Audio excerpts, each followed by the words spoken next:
Olá, tudo bem? Aqui é o Vinícius Martinez e hoje vamos comentar sobre demonologia e ação demoníaca no mundo, né? E o exorcismo em geral. Hoje tenho aqui convidado o meu amigo Felipe. Se apresente aí, Felipe. Meu nome é Felipe Gomes, sou estudante de engenharia e também estudo teologia, mas pretendo muito me aprofundar em demonologia e em exorcismos. Agradeço primeiramente o convite e a confiança. Bom, gente, vamos lá. Primeiramente, antes da gente entrar no assunto de demonologia, né, de exorcismo, ação maligna no mundo, a gente tem que voltar lá nos primórdios, antes mesmo do tempo existir, né, quando Deus criou os seres imateriais, os seres angélicos, né? Então aqui eu estou me referindo à rebelião dos anjos, né? O primeiro pecado, o pecado original de fato, né? Ele foi angélico. E como se configurou esse pecado original angélico? Foi um pecado baseado na soberba e na inveja, donde Lúcifer, que era, alguns falam que era um serafim e outros querubim. Tanto faz se ele era querubim ou serafim, o que importa é que, mesmo que ele seja o querubim ou o serafim, são as duas ordens angélicas mais superiores. Portanto, ele era muito poderoso. Contudo, é mais provável que ele tenha sido um serafim, né? O que está no topo da hierarquia. E ele, como anjo de luz, né? Porque é isso que é o nome, Lúcifer, anjo de luz, ele não ficou satisfeito com a posição dele, ele queria ser mais. Ele queria ser mais do que o próprio Deus, a soberba. Ele ficou revoltado, ele queria ser maior do que ele, do que Deus. E ele queria ser superior também acima de todos os outros seres angélicos. Ele queria ter o controle, ele não estava satisfeito só com aquele poder, embora ele fosse já poderoso. Então ali surge o quê? A inveja, a raiva, a revolta. Então Lúcifer se rebela contra Deus. Então aí que temos o acontecimento, né, de, por exemplo, São Miguel Arcanjo, que o nome Miguel significa quem como Deus, né? Porque ele, no momento que Lúcifer se rebela, São Miguel Arcanjo, humilde, né, pequenininho ali, ele arcanjo, né, na hierarquia dos anjos, é como se ele fosse um praça, um cabo, né, enquanto Lúcifer, um general, vamos supor, né? Então ele humildemente fala, quem como Deus, né? E aí Lúcifer, né, comete a revolta, né, e leva consigo 1/3 das estrelas do céu, né, que a gente pode ter ali uma revelação, uma dedução de quantos anjos, seres angélicos caíram, né, 1/3. E aí a gente chega, por exemplo, se a gente sabe que existe um anjo da guarda para cada ser humano, então a gente já supõe que exista bilhões de anjos. Ora, se existe bilhões de anjos e a gente sabe que tem mais 8 ordens angélicas acima dos anjos, a gente então já sabe que tem muito mais anjos, mais seres angélicos ainda. Então são bilhões de anjos, né, de seres angélicos. 1/3 desses bilhões caiu. Foram o quê? Foram os anjos caídos. Quando eles caíram, eles se tornaram o quê? Seres malditos, que são os demônios, né? E nessa queda, os anjos, eles conservaram as suas hierarquias. Se, por exemplo, o ser lá fosse um querubim, ele se manteve querubim. Se o outro fosse um trono, ele se conservou um trono. Se ele fosse um potestade, também se conservava a potestade, né? Eles não perderam, eles não corromperam a sua hierarquia e poder, né? Eles continuaram. Existe ainda no próprio mundo demoníaco uma hierarquia, né? Donde ali está no topo, né, Lúcifer, né, junto ali com os seus generais, né, seus capitães, tenentes e assim por diante. Agora vamos entrar no mérito do mal, né, sobre os anjos, né, da ação dele, né. Depois que os anjos foram criados, teve toda a rebelião, aí veio a criação do homem, todo aquele processo que a gente conhece, de Adão e Eva. Lúcifer, que já fora expulso dos céus, ele viu ali que a gente pode até entrar aqui numa questão teológica, né, de por que Lúcifer se revoltou, né? Porque não é somente o caso de ele querer se sentir superior, mas tem formas teológicas de explicar que talvez Lúcifer não tenha aceitado o fato de que Deus um dia se tornaria homem, né? Porque ele soube, teve informações de que ia ter a criação do homem, ia ter toda aquela queda e tal, e ele não aceitou isso, porque ele ia ver que uma criatura inferior, né, que é no caso dos homens, ia estar ali a figura, né, de Deus se rebaixando naquele nível, e Lúcifer via aquilo um absurdo, não tinha condições nenhuma, sem contar também o fato de que o homem pode voltar atrás, né? Para Lúcifer isso é insuportável, para os demônios, né? Eles não podem voltar atrás, né? Uma vez que eles são seres infinitamente não, muito superiores intelectualmente, eles não podem ter o perdão, né? Porque eles realmente sabiam a gravidade das escolhas deles, e mesmo assim eles tomaram essa atitude. Diferente dos homens, que podem cair trocentas vezes e podem levantar trocentas vezes. Então isso é insuportável. Então, diante disso, Lúcifer vai tentar o homem ao máximo possível. É o que ele faz, né? A antiga serpente vai lá, tenta Eva, tenta Adão e consegue fazer com que o ser humano caia, né, no pecado original humano, dando toda a entrada do mal no mundo como a gente conhece. Então, agora vamos entrar no quesito da demonologia em si, né? Bom, é importante a gente saber que existe o mundo físico e o mundo metafísico, digamos, é o mundo invisível, né? No mundo físico existem leis, né? As leis da física, as leis da química, da biologia, né? Tudo harmonizado com ordem, né? Contudo, essas leis, por exemplo, o espaço e tempo, como a gente conhece aqui no mundo físico, não se aplica à realidade onde estão os seres espirituais, né? Porque o tempo lá não é o tempo daqui. O tempo de lá seria o que a gente diria em teologia o evo, né? É um tempo que não é um tempo aqui, né? O tempo terreno, é o evo. E Deus está na eternidade, que já é outro tipo de tempo, que na verdade não é um tempo, tá? É a eternidade. Não tem início, não tem fim, não tem meio, né? Enquanto o tempo ele tem início, meio e fim, né? Então o que acontece? Por exemplo, por os anjos serem seres de puro espírito, eles não possuem corpo. Então eles não podem ocupar um lugar, né? Quando a gente fala, por exemplo, um demônio está ali, na verdade ele não está ali, porque ele não está ocupando espaço, né? Isso num conceito da física, né? Então o certo da gente falar é que o demônio está agindo naquele determinado local, né? E quando a gente fala ele está ali, é em sentido figurativo, né? É importante também a gente entender, né, que a ação maligna no mundo ela está crescendo cada vez mais, e alguns fatores contribuem para o avanço dessa ação maligna, né? Mas antes de entrar nesses fatores, né, vamos fazer aqui uma analogia. Suponha que aqui, por exemplo, nessa bola, suposta círculo, né, que eu estou fazendo aqui, imagine que isso aqui que está aqui é a realidade onde a gente está, o físico. E em volta, por fora, é o metafísico. Em volta disso daqui, como os demônios eles não ocupam lugar, eles não têm corpo, suponha que aqui, gente, a movimentação desses seres é aleatória. Eles ficam, tipo, imagine um átomo. Você vai no Google depois, procura átomo. Tá lá o átomo, né? Ele tem um núcleo dele, lá dentro tem prótons e nêutrons, e em volta tem uma eletrosfera, né? Onde fica girando os elétrons.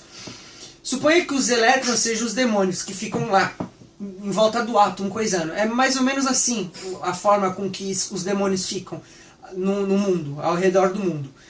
Por vezes, aqui na Terra, no físico, tem rachaduras, né? Tem fissuras por onde esses demônios entram. É aí que entra a questão de como que os demônios acabam entrando na vida das pessoas, do mundo e de certos lugares. É o caso de a gente saber que existem coisas que chamam os demônios. É o caso da feitiçaria, da bruxaria, da necromancia, enfim, de adivinhações, todo esse tipo de coisa, que inclusive já foi avisado a nós pela Bíblia, já desde o Antigo Testamento, que faz com que a ação maligna entre na vida das pessoas e no mundo, né? Principalmente no mundo. Né? Inclusive aqui eu vou até ler uns versículos que Deus já nos alerta desses perigos. Né? Por exemplo, a gente vê lá em Deuteronômio, né? Ele fala ali, né, na Bíblia: entre ti não se achará quem faça passar pelo fogo a seu filho ou a sua filha, nem adivinhador, nem prognosticador, nem agoureiro, nem feiticeiro, nem cantador, nem quem consulte a um espírito adivinhador, nem mágico, nem quem consulte os mortos, pois todo aquele que faz tal coisa é abominação ao Senhor, e por essas abominações o Senhor teu Deus os lança fora diante de ti. A gente tem também Levítico, né, que é: não vos virareis para os adivinhadores e encantadores, não os busqueis, contaminando-vos com eles, eu sou o Senhor vosso Deus. Né? Temos em Isaías também: quando pois vos disserem, consultai os que têm espíritos familiares e os adivinhos que chileireiam e murmuram, porventura não consultará o povo a seu Deus? A favor dos vivos consultar-se-á aos mortos? Né? Até que uma tradução um pouco difícil, mas até enrola a língua, mas tem um monte de passagens na Bíblia, né, no Antigo Testamento, que Deus já mostra que a gente não deve procurar esse tipo de coisa. Né? Inclusive já faço referência ao meu vídeo anterior, né, sobre astrologia, os horóscopos, de negócio de taró, de adivinhações, espiritismo, esse tipo de coisa, tudo chama os demônios. Né? Aí a gente tem também no Novo Testamento, né, mostrando né, todo esse tipo de coisa que a gente não pode procurar, né? Feitiçaria, bruxaria, necromancia, o ocultismo, né? Como eu já falei, né? Todo esse tipo de porcaria que tem no mundo, né? Agora, gente, vamos lá. É importante saber desse tipo de coisa que, mais uma vez eu volto a falar, não se deve brincar com esse tipo de coisa, não deve se mexer com coisa oculta. Porque se a gente está mexendo com coisa oculta, gente, significa que a gente não está confiando na providência divina. E se a gente não confia na providência divina, logo, Deus, ele vai castigar a gente. Que a gente está desobedecendo a lei dele, as ordens dele. Né? E, por exemplo, é tal como a corrente elétrica, né, que procura sempre a buscar um caminho onde há menor resistência. Né? Para passar, né? Onde tiver menos resistência, a corrente vai fluir. Assim também são os espíritos malignos, gente, que agem onde tiver menor resistência para as suas ações. Se você está dando mais abertura para esse tipo de ação, é obviamente que esses seres malignos vão agir. Então, agora a gente vai começar a falar sobre a ação maligna no mundo propriamente dita, né? A configuração em si. Felipe, comenta pra gente mais sobre casos em que o demônio age, né? Relate pra nós casos que exorcistas, que logo a gente vai comentar sobre o exorcismo. Comente pra gente sobre casos de exorcismo. Primeiro eu gostaria de salientar um pouco a guerra que teve entre os anjos de Deus e os anjos que se rebelaram. Nessa guerra, a gente imagina uma situação meio abstrata de espadas e escudos, mas não foi bem assim. Como eles não possuem corpo, era uma guerra puramente intelectual. Ou seja, vamos supor que aqui estejam os anjos do bem, que são Miguel Arcanjo, e aqui estão Lúcifer e os outros anjos que se rebelaram. Então, as armas que eles tinham eram os seus intelectos. São Miguel Arcanjo aqui deste lado e Lúcifer deste. Durante essas trocas de espadadas, entre aspas, muitos anjos que estavam do lado de Lúcifer foram para o lado de São Miguel Arcanjo. E de São Miguel Arcanjo foram para o lado de Lúcifer, segundo o livro Suma Demoníaca do padre José Antônio Fortea. E agora voltando ao tema de casos de possessões hoje em dia, da ação do maligno nos tempos de hoje, gostaria de citar também o livro do padre Gabriel Amorf, já falecido, Grande Guerreiro de Santos, onde ele conta vários casos de possessões com que ele tratou, casos difíceis, onde ele salienta que quanto mais tempo a pessoa fica com o demônio no corpo, mais tempo requer nos exorcismos. Dura até de 4, 5 anos, até mais do que isso, muito tempo mesmo. Mas para isso, Deus não nos deixa sem armas. Ele deixa o rosário, ele nos deixa também as orações de São Miguel Arcanjo, nos deixa também São Bento. E eu gostaria de contar um caso na França, onde num convento de freiras, vou até pegar aqui num convento de freiras em Loudun, na França, em 1632, elas começaram a ter... Houve um caso de possessão nesse convento. E o capelão do convento, ele praticava bruxaria. Então elas começaram a ver algumas coisas assim estranhas, né? Viam esse capelão do convento em corredores da noite, onde ele não estava. Viam coisas estranhas, coisas se moverem. Então, nesse caso, houve a possessão de várias dessas freiras, onde um ministro protestante chamado Nicolas Alban escreve que as freiras batiam as suas cabeças em seus próprios seios e em seus próprios ombros. Ou seja, é aquele contexto em que o Vinícius falava da metafísica, onde as partículas ficam se movendo. É um movimento meio que aleatório. Ela ficava batendo a cabeça em seios e ombros com a rapidez inconcebível com que ele fala aqui. Torciam seus braços nas articulações do ombro, do cotovelo e do pulso, girando 3 ou 4 vezes. Encontravam-se sobre seus estômagos enquanto suas mãos estavam agarradas às solas dos seus pés. Seus rostos estavam temerosos e seus olhos permaneciam abertos, sem piscar. Proferiam gritos como nunca ouvidos antes. Faziam uso de expressões tão indecentes que teriam constrangido o mais depravado dos homens, ao se exporem convidando a uma conduta lasciva. Quando o demônio possui a pessoa, certamente a pessoa não está mais ali entre aspas. É o demônio falando. Então ele atinge ao exorcista o demônio ele profere grandes blasfêmias, insulta-os com blasfêmias, tenta fazer adivinhações por uma forma de medo do próprio exorcista, porque ele sabe que ele já perdeu. Ou seja, ele tenta sempre blasfemar, tirando o foco do exorcista. E muitas vezes acontecem também alguns casos em que onde acontecer levitações, outros casos assim. Então, para isso, o exorcista precisa muitas vezes da ajuda de alguns leigos e até outros padres exorcistas para fazer com que tenha muito mais eficácia o rito do exorcismo. Ou seja, eles precisam de gente para segurar o possesso durante o rito, porque ele fica descontrolado, totalmente descontrolado. Força sobre-humana. Isso, força sobre-humana. Ele às vezes ele bate, ele morde o exorcista, cospe muitas vezes, blasfema contra o exorcista. E agora eu passo a palavra para o Martínez. Inclusive, gente, aqui lembrando, uma coisa que muita gente comete um erro, né, é achar que a possessão, que é no caso ele estava falando aqui, é um negócio, é o que a gente tem que mais se preocupar. Na verdade, é o que menos tem que se preocupar, porque são eventos extraordinários. O que é mais ordinário, que tem o mais perigoso para nós é a tentação. É a coisa que o demônio mais faz. Esse tipo de coisa, por exemplo, eu vou até especificar. Existem vários tipos de atividades demoníacas contra o ser humano, né?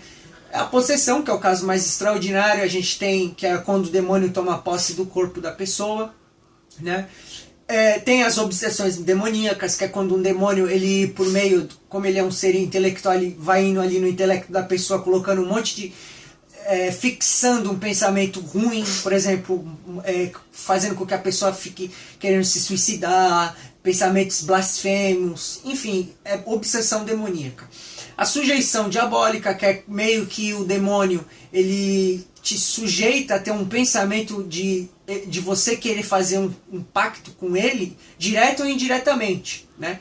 Tem a vexação, que é uma opressão, pode ser física ou psíquica. Tem a infestação diabólica, que atinge objetos, né? locais, até animais. Tem casos muito raro, de até animais que estavam possuídos, entre aspas, né? Na verdade, eles não estavam possuídos, eles estavam ali com uma energia maligna. No caso, o demônio ali, ele estava... Não é que nem no ser humano, né? Mas teve casos já, mas é muito raro. Tem a infestação, né? Como eu acabei de falar. Enfim, tem também o fato de que os demônios, eles podem causar... eles podem te ferir fisicamente, porque quando o demônio entra na pessoa, ele distorce a harmonia local que está ali. Por exemplo, se a pessoa está com saúde, ela pode ficar doente. Ele destrói a harmonia biológica, psíquica da pessoa. Porque a gente foi criado na imagem e semelhança de Deus. E essas criaturas demoníacas, elas são deturpadoras, destruidoras do que é belo. E a gente foi feito como para ser seres belos. Então, quando essas criaturas entram em contato, entre aspas, com a alma do ser humano, né, com o espírito do ser humano, ele meio que suja, ele empodrece, ele ofusca ali a pessoa. Por isso que a gente vê em casos de exorcismo, a pessoa ficar num estado horrível, que é a destruição da criatura. A pessoa fica horrível, deformada, por vezes. Inclusive, vale ressaltar também, né, que a tentação... Como que funciona esse negócio da tentação? Imagine que, a gente é um castelo. Esse castelo tem um portão, a gente tem um monte de muralha, né? Nesse portão está o nosso Santo Anjo da Guarda, que a gente tem. E esse Santo Anjo da Guarda, ele só fica nos protegendo se a gente pedir ajuda para ele, né? Ele não é intruso. Os demônios não, eles entram sem permissão, eles são intrusos. Já o Santo Anjo da Guarda, não, você tem que rezar, tem que pedir a ajuda de Deus, e ele vai te proteger. Então imagine o seguinte, a gente já tem os nossos problemas internos, né? A nossa inclinação natural ao mal, ao pecado. Contudo, tem ainda a força externa, que é os demônios, né? Imagine que se esse portão, também atrás dele, tem uma certa quantidade de exército, que é as nossas defesas naturais. Por exemplo, a gente tem na gente, quando a gente vai crescendo, a gente vai criando valores na gente, princípios. E vamos agora fazer a analogia que esses princípios de que é certo e errado, né, ou coisa que está natural na gente, sejam representados como soldados. E esses soldados, eles são coordenados, são comandados pelo Santo Anjo da Guarda, que ele é o capitão dali, ele vai comandar. Aí o que acontece? Desse outro lado, aqui é a parte que está o portão, para cá fica o seu castelo. Dessa parte aqui são as influências que podem te atingir, do mundo ou do diabo. E aí, eles podem atacar o teu portão. Vai atacando, vai atacando, vai atacando. E aí o que acontece? A tentação é o seguinte: como o demônio ele vai agir na tua cabeça e tem toda aquela inclinação nossa para o mal, para o pecado, se você não tiver tendo uma vida buscando a Deus, que a gente vai estar começando a falar daqui a pouco, o que acontece? Quando você... O que é a tentação? A tentação é o demônio te dar uma sujeição. Ele te fala, ó, isso aqui é bom, faça isso, é bom, vai fazer bem para ti, mas aquilo não é bem, é ruim. E aí você aceita. E esse negócio que você aceitou, na verdade é o quê? Um cavalo de Troia. E como o teu Santo Anjo da Guarda, ele te obedece, de certa forma, você vai estar falando assim, ó, abre esses portões agora. E tá lá o cavalo de Troia na frente. Aquilo parece que é bom, um presente que você está ganhando, né? Mas você aceitou, do diabo. E aí o portão abre. E aí esse cavalo de Troia entra, gente. E tá lá. E aí quando entra, fecha. E aí entra o quê? Entra toda a porcaria, aí você faz o pecado. E aí você faz o quê? O que o demônio queria. E aí você perde essa batalha, digamos, né? E aí você comete o pecado, e tem todos aqueles problemas. A tentação é muito mais preocupante que a possessão. A possessão é extraordinária. A possessão, gente, ela acontece só em 2 casos. Primeiro, a gente tem que saber que toda ação demoníaca é feita gerida por Deus. Oh, mas como assim Deus permite? Ele permite, gente, para tirar um bem maior daquilo. E existem dois tipos de pessoas que sofrem do mal da possessão. Primeiro, santas. Segundo, ímpias. No caso das santas, Deus... Porque, nossa, santas? Sim, santas. Por que Deus permitiria, Vinícius, que alguém sofresse tanto se ela é santa, se ela faz tudo certo, correto? Porque Deus, gente, Ele quer deixar a pessoa mais santa ainda. E é o que acontece.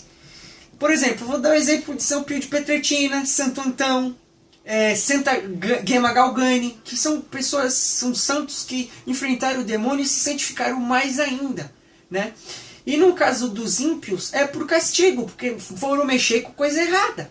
E dessa coisa errada, Deus é tão misericordioso que daquele mal que Ele permitiu ali, no caso da possessão, Ele vai tirar um bem maior, que é o caso da pessoa ver que ela precisa de Deus. Aí por isso que vai estar entrando a figura do exorcista, esse tipo de coisa, né? Aí vamos falar agora do exorcismo. O que é o exorcismo? O exorcismo, gente, é um rito de expulsão dos demônios, né? Ele é oficialmente instituído por Jesus Cristo, é um sacramental, né, que a igreja oferece. Cristo deu aos apóstolos, né, e aos seus sucessores a autoridade de expulsar demônios, né? Inclusive, por exemplo, a gente tem muitos grandes exorcistas, né, na história, inclusive pessoas que não eram exorcistas propriamente ditas, né, com título de exorcista, mas que enfrentaram o demônio. É o caso, por exemplo, de Santa Catarina de Sena, que enfrentou um demônio e expulsou ele, né? Tivemos também vários demônios, agora, vários santos, não vou lembrar agora o nome. Tem muitos exorcistas que tiveram durante a história, né? Como eu e o Felipe, a gente é bastante admirador do trabalho do grande cavaleiro de Cristo, o Padre Gabriel Amorfo, né? Tem também o Padre Forté, que atualmente... exorcistas recentes que a gente teve, que inclusive foi Papa, que realizou um exorcismo, que a gente saiba foi São João Paulo II, ele realizou, se eu não me engano, 2 exorcismos. São Pio de Pietrelcina enfrentou o demônio também, né, como falei, de certa forma. E o que acontece, gente? O exorcismo, como que funciona o negócio do exorcismo? Primeiro, a gente tem que saber que atualmente, quais as regras do exorcismo?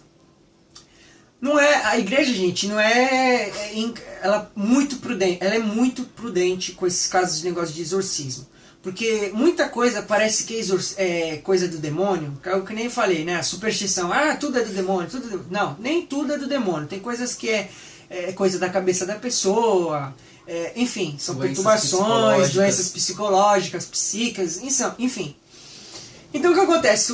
A igreja, depois de a pessoa ter passado por médicos, psicólogos, e não resolveu, então a gente pode estar levando em consideração que aquela pessoa está sendo atacada pelo demônio. Aí sim que entra o exorcista, que vai também fazer uma avaliação completa daquela pessoa, para ver se realmente aquela pessoa é caduca da cabeça, ou se ela realmente está enfrentando ali um problema que deve ser resolvido. É o caso do exorcismo, né?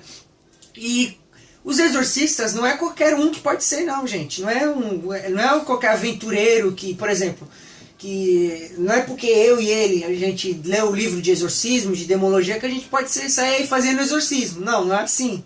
Primeiro tem que ser pelo menos padre. Tem que ser ordenado padre, presbítero, né? E esse presbítero, ele tem que ser nomeado por um bispo, né?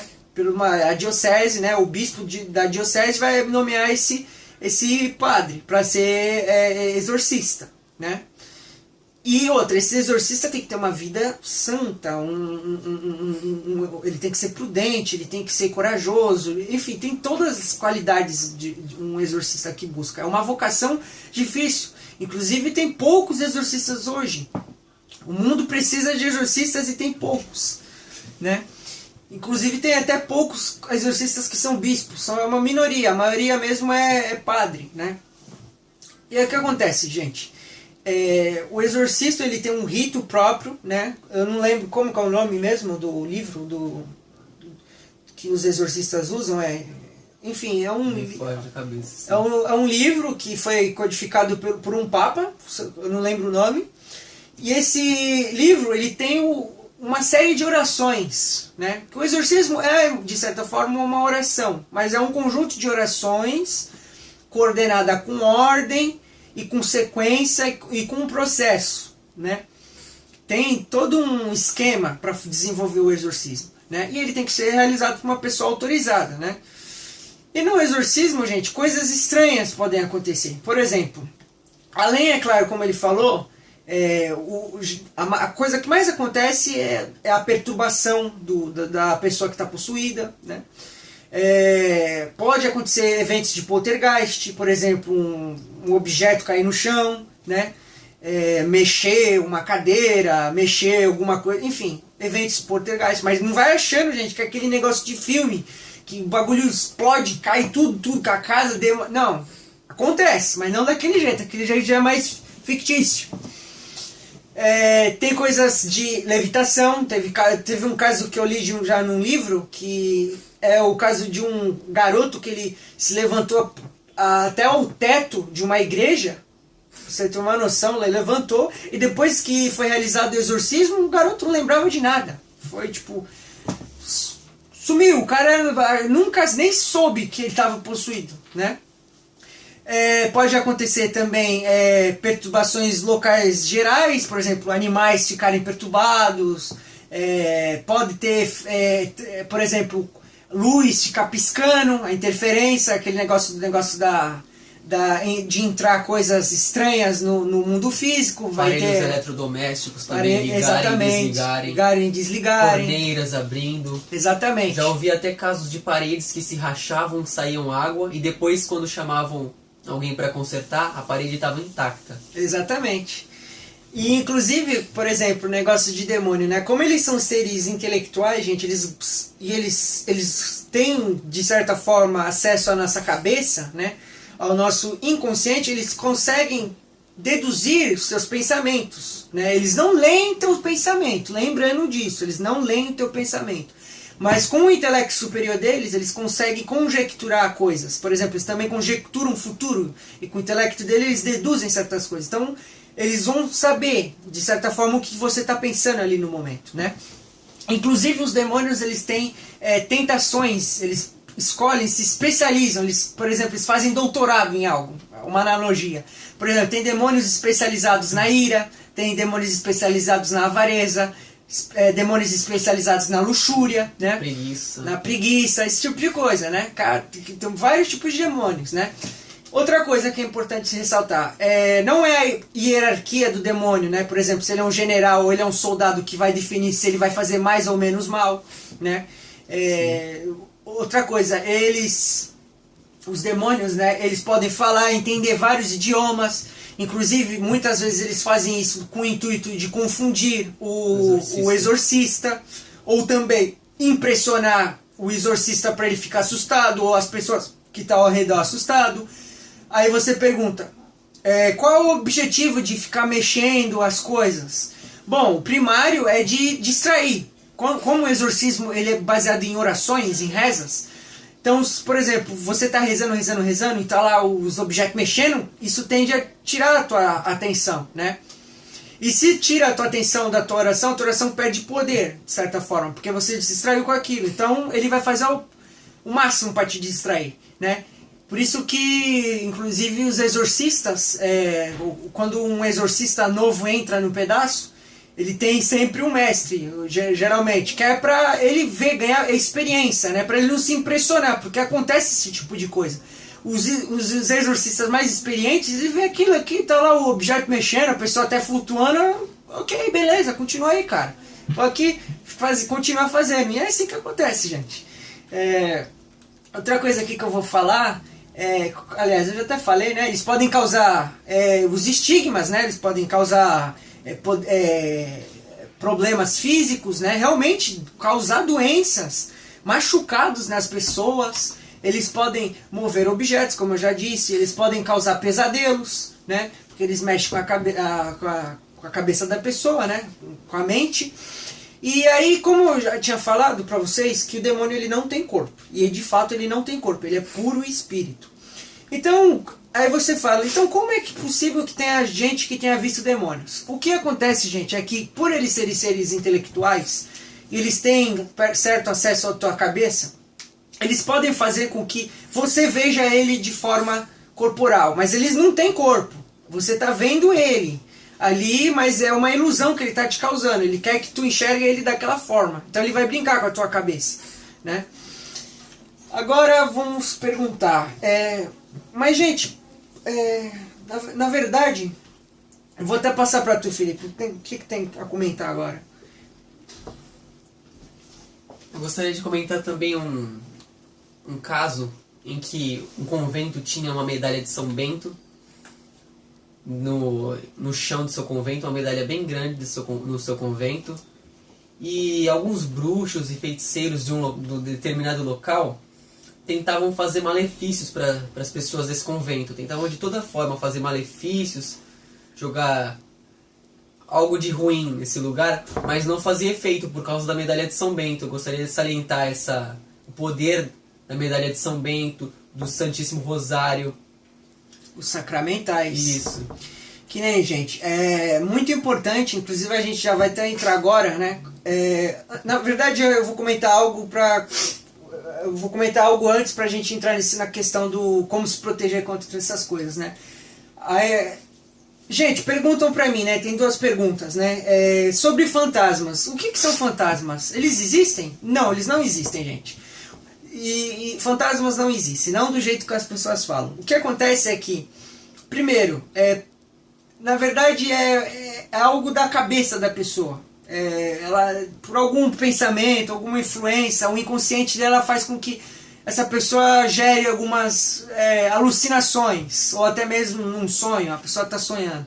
Então ela acha que viu um fantasma, uma pessoa geralmente com uma cara deformada, né? Ou parada, assim, olhando. Na verdade não era um fantasma, era só uma projeção da mente, do inconsciente, né? E no segundo caso, que a pessoa disse que viu um fantasma, na verdade realmente era um demônio.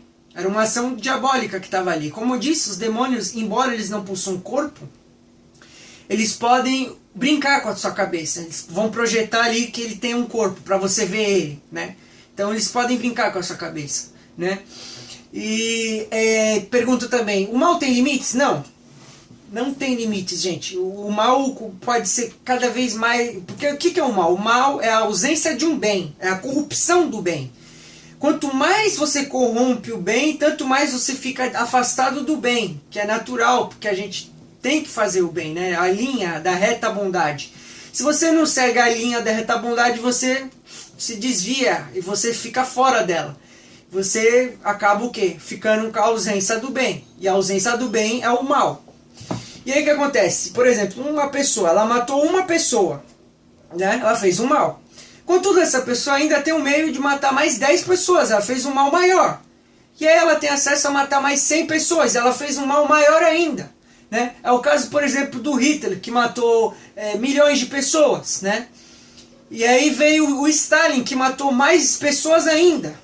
E aí a gente teve outra figura, que é o Mao Tse Tung, que matou mais do que o Hitler e o Stalin juntos. Então, sempre tem uma forma ainda maior, cada vez mais destruidora de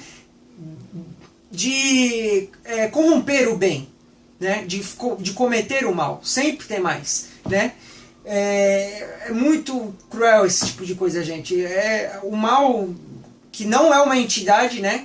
Muita gente acha que o mal é o Satã, é a entidade que representa o mal, né?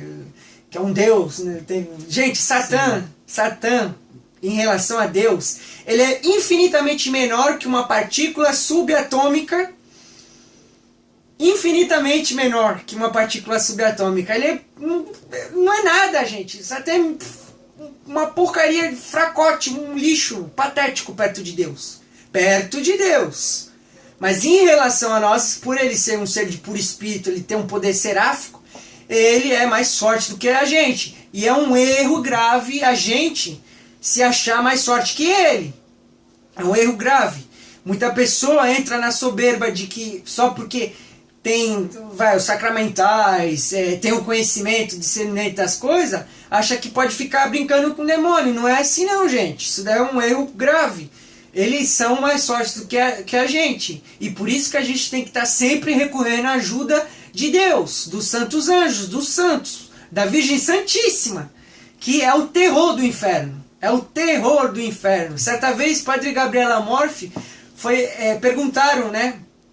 Aliás, Padre Gabriel Amorfi perguntou pro demônio: por que você, demônio, fica você se incomoda mais quando eu falo o nome da Santíssima Virgem do que quando eu falo para Jesus, né? O nome de Jesus.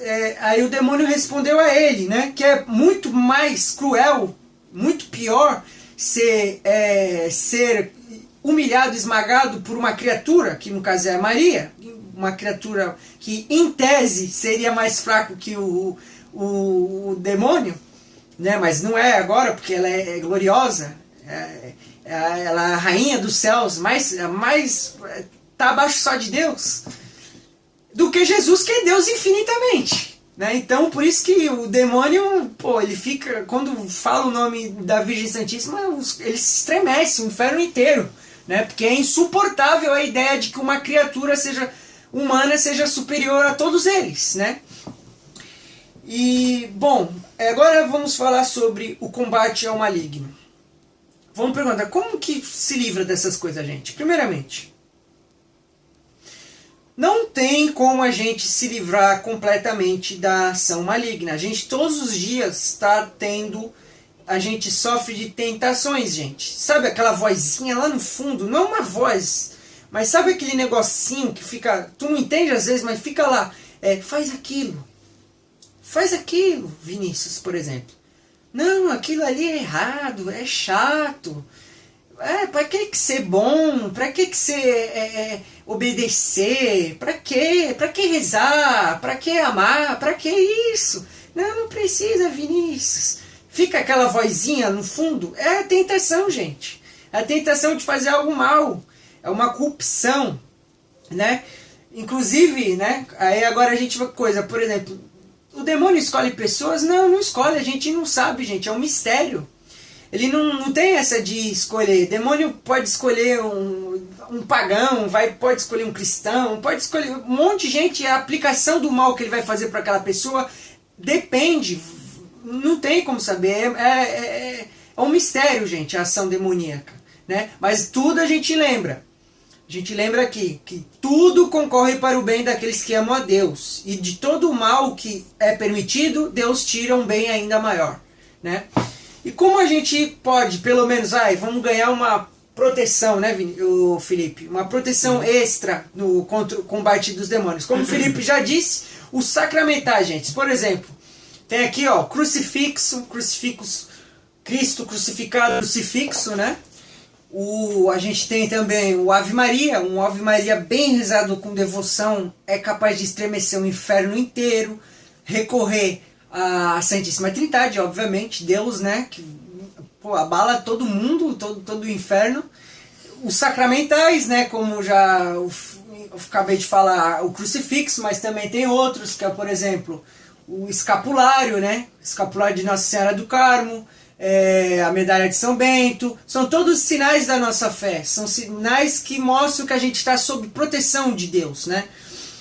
E isso afasta os demônios, né? Inclusive tem um outro sacramental poderosíssimo, que é a água benta, né? Comenta aí, Felipe, sobre a água benta, por exemplo. Então, a água benta deve ter em todas as igrejas, todas as entradas de igrejas devem ter água benta, pois elas têm um efeito surreal. Você fazendo a cruz, o sinal da cruz com água benta nas pontas dos dedos, parece algo comum, mas isso te concentra mais na sua oração, mantém mais próximo de Deus e também afasta os demônios, porque para nós é um simples cruz, como a gente faz, né? Um simples cruz entre aspas, eu quero dizer.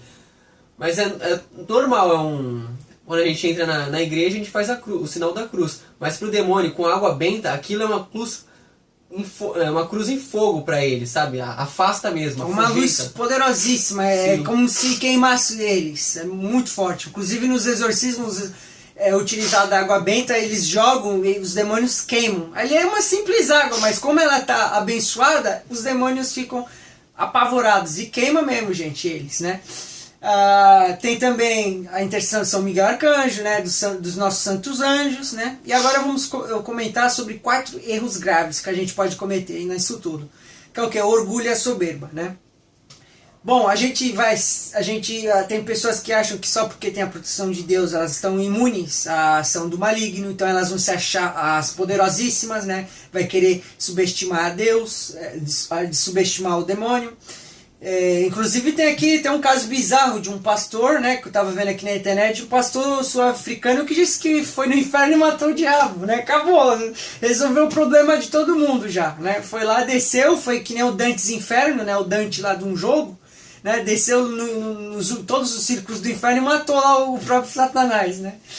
É complicado. Tem o fascínio, né, que é aquele negócio de querer toda hora, o tempo todo ficar estudando sobre negócio de demônio, ver nomes deles, ficar procurando em tudo que é lugar sobre demônio. Isso é errado, é um erro. Embora eu e o Felipe a gente fique estudando sobre isso, a gente sabe que não é só isso. O nosso objetivo real e único é chegar mais próximo de Deus o máximo possível. Exatamente. Tá não é sempre ficar em comunhão e sempre próximo de Deus. Exatamente. Não é ficar nesse fascínio bizarro de ficar vendo só coisa de demônio. É superstição, o medo, que é a falta de confiança em Deus. Se você tem medo, você não tem confiança. Logo, se você não tem confiança, você está com fraco. Se você está fraco, o demônio vai aproveitar da sua fraqueza, né? Para quem quiser mais entender sobre algumas coisas de demonologia e demônios, tem alguns livros para serem indicados. Primeiramente tem aqui o Suma Daimoníaca, do Padre Antônio Fortea. Esse livro é excepcional, leitura indicadíssima. Tem o Memórias de um Exorcista, do Padre Gabriel Amorf, também um livro excelente. Tem também O Exorcista Explica o Mal e Suas Armadilhas, também do Padre Gabriel Amorf. E por último, um livro que também já indiquei num outro vídeo, que é o Batalha Espiritual. Um livro mais simples, mas também muito útil para entender sobre essas coisas, né? Bom, gente, o que a gente mais pode fazer para se livrar das coisas do mal, gente, é comunhão constante, confissão constante, frequência na confissão, na comunhão, né? Rezar muito, pedir ajuda de Deus, né? Sempre, gente, porque a comunhão destrói a tentação do demônio, como já dizia Santo Tomás de Aquino, né? E realmente é algo excepcional, gente. Quando a gente comunga a Cristo, é terrível para os demônios, né, Felipe? É devastador, é terrível. Mas comungando com uma devoção verdadeira, adoração completa a Deus. Sabendo que é Cristo 100% na Eucaristia. Exatamente. E limpos de coração, gente. Se confessando antes, sempre. Se tiver cometido algum pecado, se confesse e comungue. Bom, gente, é isso aí. Quero agradecer a participação do meu amigo Felipe aqui, por ter gravado esse vídeo para vocês. Espero que tenha ajudado. E é isso aí, gente. Deus lhe abençoe. Salve Maria. Em nome do Pai, do Filho e do Espírito Santo. Amém. E no final do vídeo o Vinícius vai colocar as orações na descrição. Exatamente.